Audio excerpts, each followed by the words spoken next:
Alors le décès soudain, surprise de Lindsey Graham à 71 ans, c'est une double source de questions auxquelles je vais essayer de répondre. Pourquoi j'ai décidé de faire cette partie-là? Parce que j'ai vu hier dans notre direct Breaking News à minuit, heure de Las Vegas, donc tôt ce matin au milieu de la nuit du côté du Québec, sur maintenantmedia.com. On est venu en direct pour répondre à vos questions. Que c'était vraiment une question, je vois dans le chat aussi, de savoir mais qu'est-ce qui va se passer maintenant? Comment il va être remplacé? Qu'est-ce que ça veut dire sur la majorité au niveau du Sénat? Et en fait, on doit répondre à deux questions. Parce que ce décès soudain, c'est un double défi et c'est un double problème pour les Républicains. Et quand je vous dis que c'est un double problème, on va voir dans quelques minutes ce formidable article de Politico qui nous raconte ce qui est déjà en train de se passer en coulisses, alors que, encore une fois, je ne dis pas que le cadavre est chaud, mais c'est ce que je veux dire par là, alors qu'il vient juste de décéder, on est en train de parler de deux problèmes. La première chose, c'est le remplacement maintenant. Et puis, ne l'oublions pas, on l'a dit en début de phrase, en début d'émission, il était candidat à un 5e mandat. Ouais. Il était un candidat à un 5e mandat qu'il aurait dû remporter. Le plus difficile pour lui, c'était les primaires. Il a eu, avec énormément de candidats qui étaient contre lui, il a eu le soutien de Donald Trump qui lui a permis de gagner assez facilement dans ces élections-là. Mais on voyait que d'après certains sondages, il avait entre 3 et 5 points d'avance. Je pense que c'était plutôt du côté de 5 points qu'il fallait voir contre la candidate démocrate. On va y revenir dans quelques secondes. Et du fait que maintenant, il n'y a plus de candidats sortants, et quand on vous a parlé tout à l'heure du poids, je vous expliquais comment, lorsque vous êtes sénateur, surtout dans ces États-là, vous êtes sénateur à vie, c'est le cas de le dire, et que donc c'est très difficile de déloger ces sénateurs-là. Donc c'est une des questions. Et donc la première, avant de répondre qu'est-ce qui va se passer en novembre prochain, la première question à se poser, c'est qu'est-ce qui va se passer maintenant? Ce qui va se passer maintenant, c'est d'autant plus intéressant qu'au niveau du Sénat, on va voir que du côté de Fox News, on en a parlé dès ce matin, la réalité, on est dans une position extrêmement compliquée. Pourquoi? Parce que avec le décès de Lindsey Graham, la majorité républicaine du Sénat passe à 52. Et puis, avec l'absence étrange, prolongée de Mitch McConnell, on arrive à 51. Et lorsque vous savez aujourd'hui que vous regardez la structure du Sénat, qu'il y a 2 élus du Sénat, un du côté du Texas, un du côté de la Nouvelle-Orléans, qui ont été détruits par Donald Trump au moment de leur primaire, et qui ne pourront pas être candidats, mais qui sont là jusqu'à la fin de leur mandat, et qui sont décidés de faire payer à Donald Trump le fait qu'il les a détruits politiquement en venant soutenir d'autres candidats, vous pouvez vous poser des questions en disant « Ok, on est à 51, et puis ces deux candidats qui ont été trahis par Donald Trump, qu'est-ce qu'ils vont faire ?»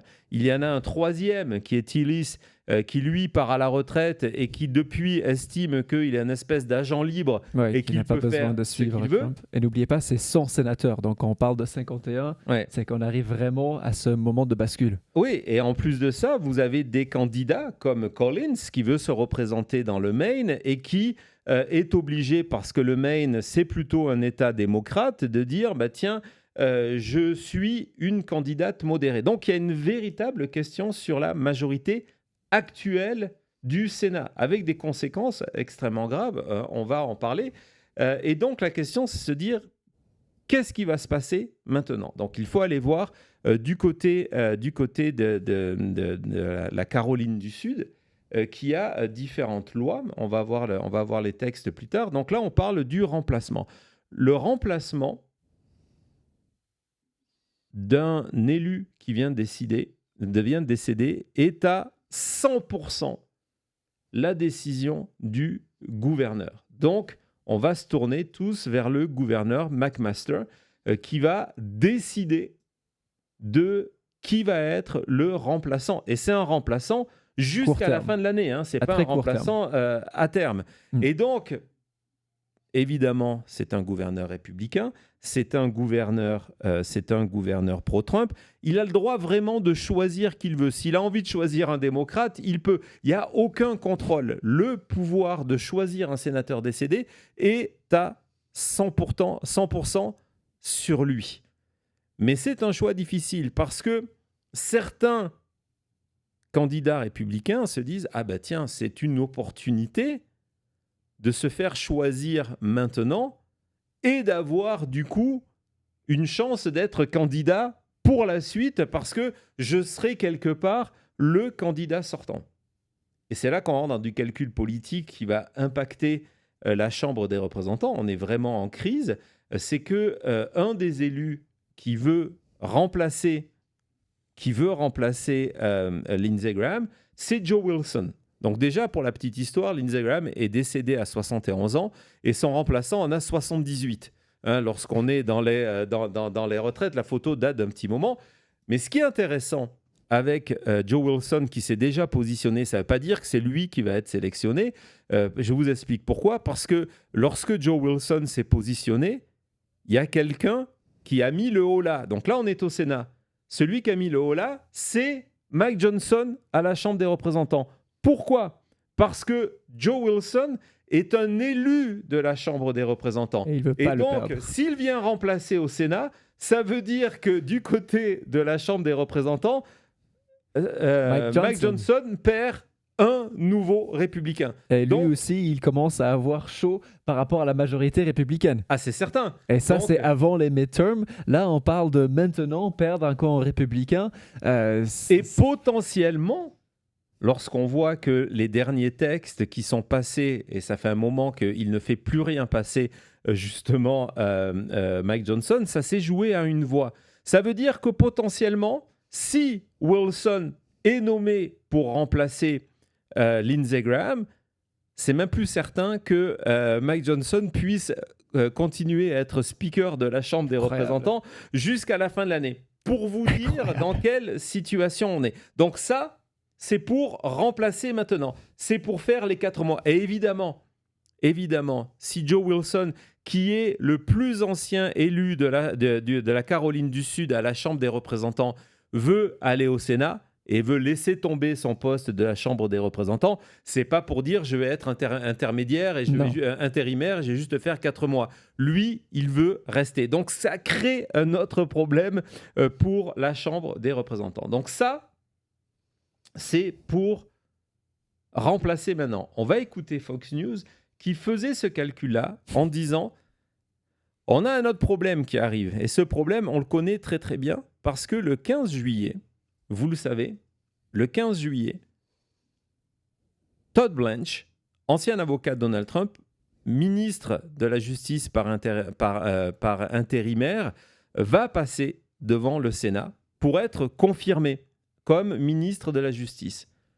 Lindsey Graham était celui qui, au Sénat, devait représenter la défense de Todd Blanche. C'est lui qui devait forcer le vote en disant « votez pour Todd Blanche », de rassembler tout le monde, d'aller convaincre les élus, les sénateurs républicains qui n'étaient pas certains. C'était la mission de Lindsey Graham. C'est ce qu'il devait faire la semaine prochaine, le 15. On sera en direct. Thomas vous a mis le lien. Lindsey Graham n'est plus là. Donc déjà, ce n'est pas lui qui va jouer ce rôle d'aller chercher, mais du coup, il manque une personne pour voter pour Todd Blanche. Et quand on regarde du côté de ces républicains rebelles, Tillis, il peut changer d'avis, mais il a dit qu'il ne pensait pas qu'il voterait pour Todd Blanche. Cornyn, républicain du Texas, humilié par Donald Trump, a dit qu'il ne pensait pas qu'il voterait pour Todd Blanche. Ça veut dire que virtuellement, du côté du Sénat, le décès de Lindsey Graham fait qu'il n'y a plus de majorité républicaine pour voter, pour confirmer Todd Blanche.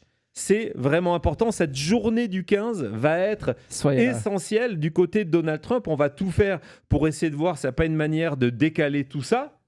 Mais au-delà de ça, sans Lindsey Graham, et c'est pour ça que tout à l'heure je vous montrais cet article de The Atlantic qui justement disait c'est le pire moment pour Donald Trump parce qu'il sait que ça va être très difficile pour Todd Blanche et sans Lindsey Graham, Todd Blanche n'est pas confirmé. Écoutons sur Fox News. The last few years since our to that. Now, what does this mean in the immediate term? We don't know what this means for, replacing him on the ballot. It immediately takes the Republican conference down from 53 to 52 senators. Everybody has been up in arms and trying to get more information for weeks now about the state of Mitch McConnell, the former Senate Majority Leader. We don't have any clarity as to whether or not he would be back this week. He's been gone about a month now and has been hospitalized with just a very scant bit of information there. So from an operational standpoint, you're down to 51 votes in the Senate, and what they would do in terms of appointing somebody for the near term, and then what they would do in terms of down the, replacing him on the fall ballot is significant. That's probably going to be a Republican seat no matter what. I should note that Tim Scott, the other senator from South Carolina, he is in charge of the Republicans' re-election efforts. He is the chair of the NRSC, so that's something that they're going to have to work on.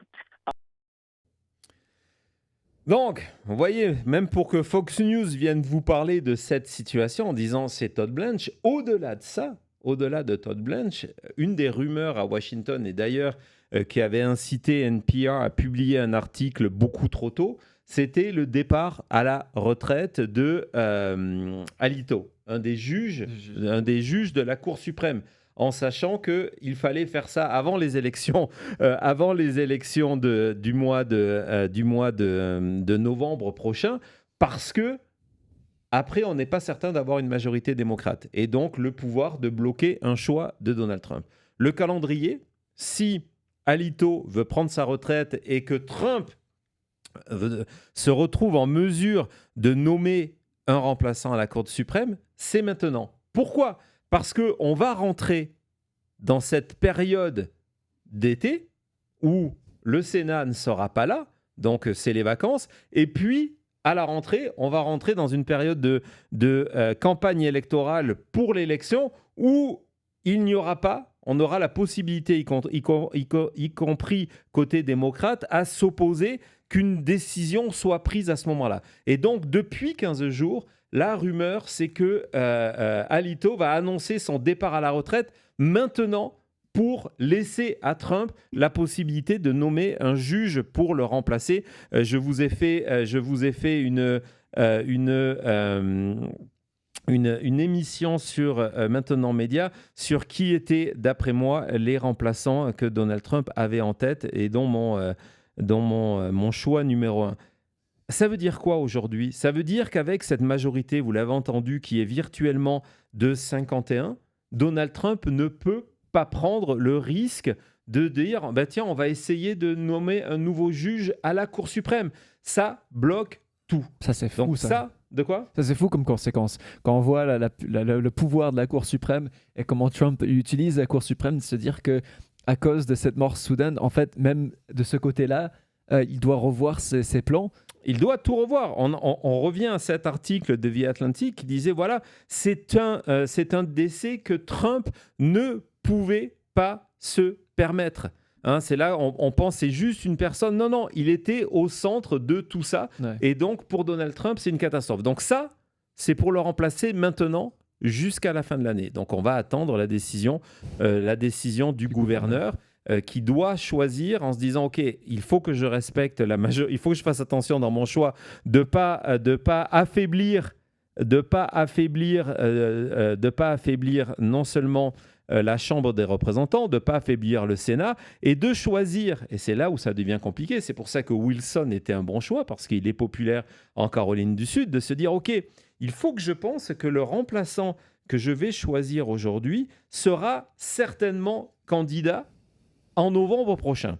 Et qu'il gagne. Et qu'il faut qu'il gagne face à une candidate démocrate qui a cartonné aux primaires et qui est un véritable problème. Parce que si effectivement elle avait entre 3 et 5 points de retard sur Lindsey Graham, candidat endossé, supporté par Donald Trump et candidat sortant, Ça veut dire quoi? Donc, il faut penser à ça parce qu'il ne faudrait pas une mauvaise surprise pour les républicains en novembre prochain. On peut pas perdre le Sénat.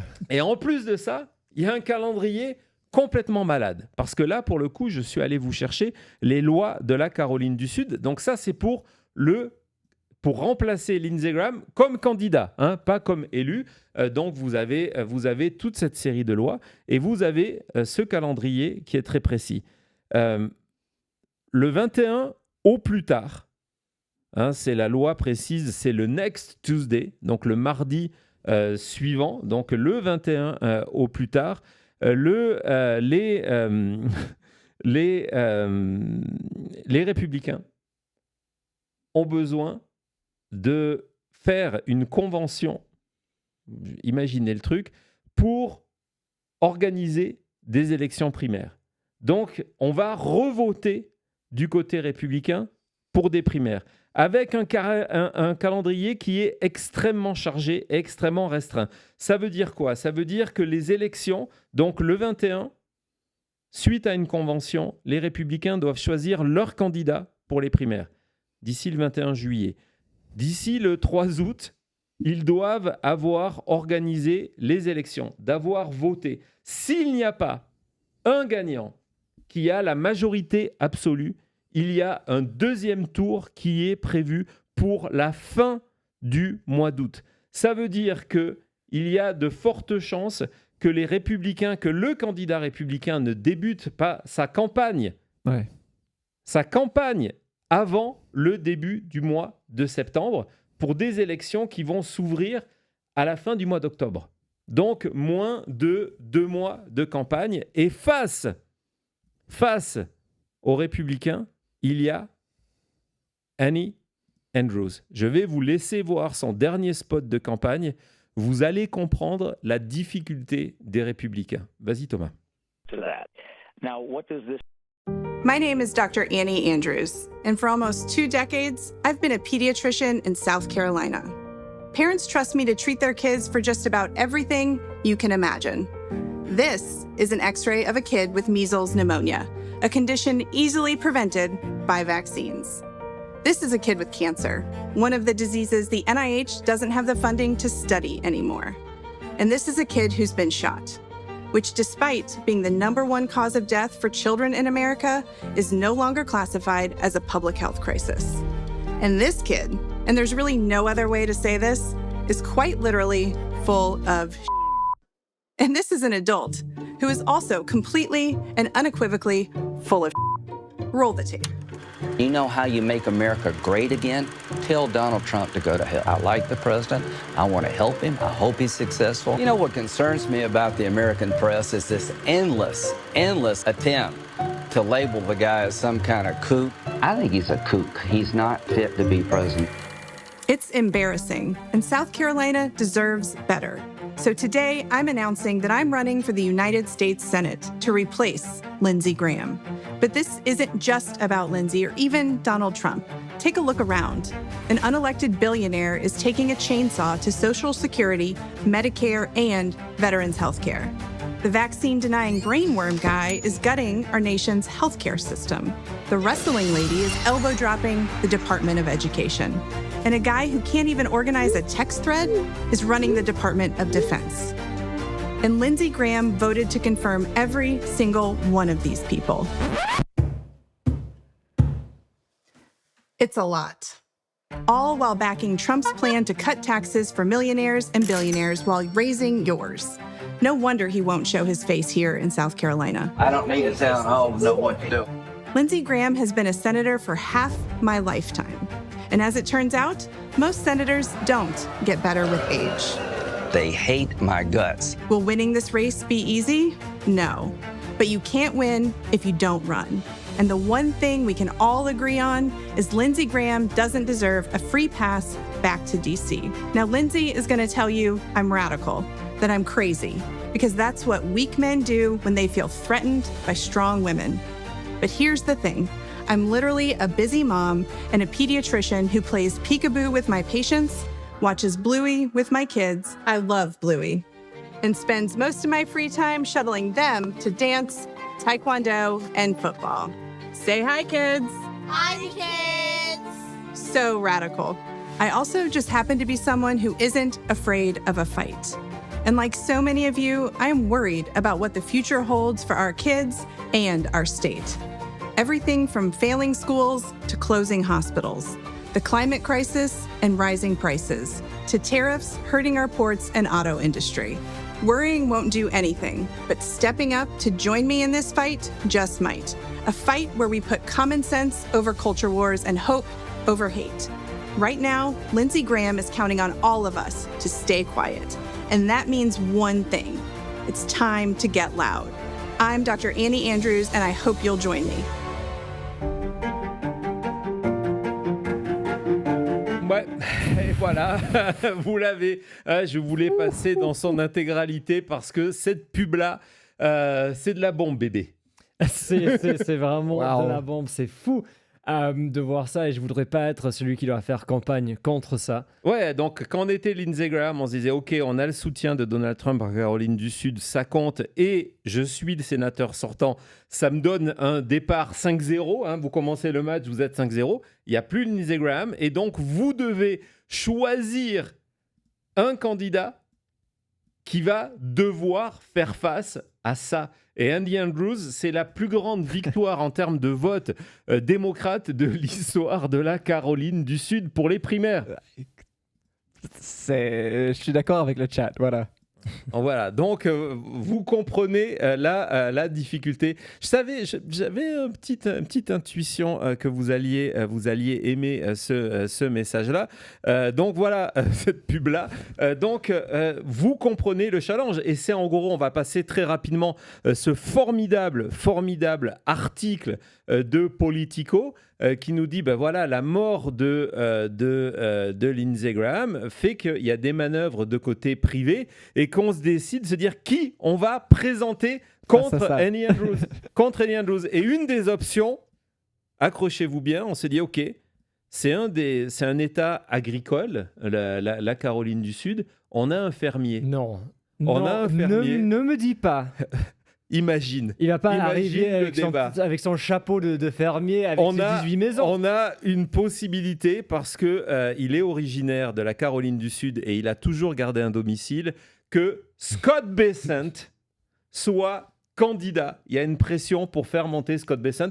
Du côté de Scott Bessent, apparemment, on n'est pas vraiment certain en disant non, on est très bien c'est contre elle. Non, on est super bien au ministère du budget. Mais imaginez le chat. Imaginez si on avait ça. Imaginez le chat, que l'on ait une fin de campagne à partir de la rentrée entre Annie Andrews et Scott Bessent, un débat, des spots publicitaires entre lui qui représente les milliardaires, elle qui représente le peuple, ça va être juste énorme. Donc évidemment, on va suivre ça. Abonnez-vous à la chaîne, hein, c'est vraiment le moment. Si vous n'êtes pas encore abonné, abonnez-vous, c'est complètement gratuit. Cliquez sur la sonnette de notification parce que imaginez cette fin de campagne. Quand on vous dit, hein, ça fait des mois qu'on vous dit abonnez-vous parce que à la fin des grandes vacances, à la rentrée, ça va partir dans tous les sens. Déjà qu'on sait qu'on va être obligé de regarder ce qui se passe dans l'Ohio. On sait qu'on va être obligé de regarder ce qui se passe au niveau du Texas, au niveau de l'Alaska, au niveau du Maine. Si en plus de ça, on doit être obligé de suivre ce qui se passe en Caroline du Sud, ça va être énorme. Caroline offre sa tournée de popcorn. C'est automatique, arrive avec le super chat. Vraiment, va être énorme. Si Annie Andrews, en plus, a lu les 100 premières pages de Regime Change, en termes de matériel là, contre le Scott Bessent, là, wow. Ouais, contre le Scott Bessent, c'est assez énorme. Donc, on a vu, je pense que vous avez toutes les questions. Donc, challenge immédiat pour les Républicains de trouver un remplaçant tout de suite pour Lindsey Graham. C'est un challenge parce qu'il faut faire ce remplaçant en pensant à la majorité de la Chambre et à l'élection qui arrive. Et puis, énorme challenge pour trouver un remplaçant pour Lindsey Graham pour s'opposer à Annie Andrews. Donc évidemment, on va suivre ça. On a une dernière question à laquelle il faut absolument répondre, même si on a déjà des éléments, c'est de revenir sur ce changement radical de politique de Lindsey Graham, pas sur ces questions de politique étrangère, mais comment on passe d'être un ami personnel de Joe Biden à être l'ami, le seul peut-être, de Donald Trump. On en parle tout de suite après.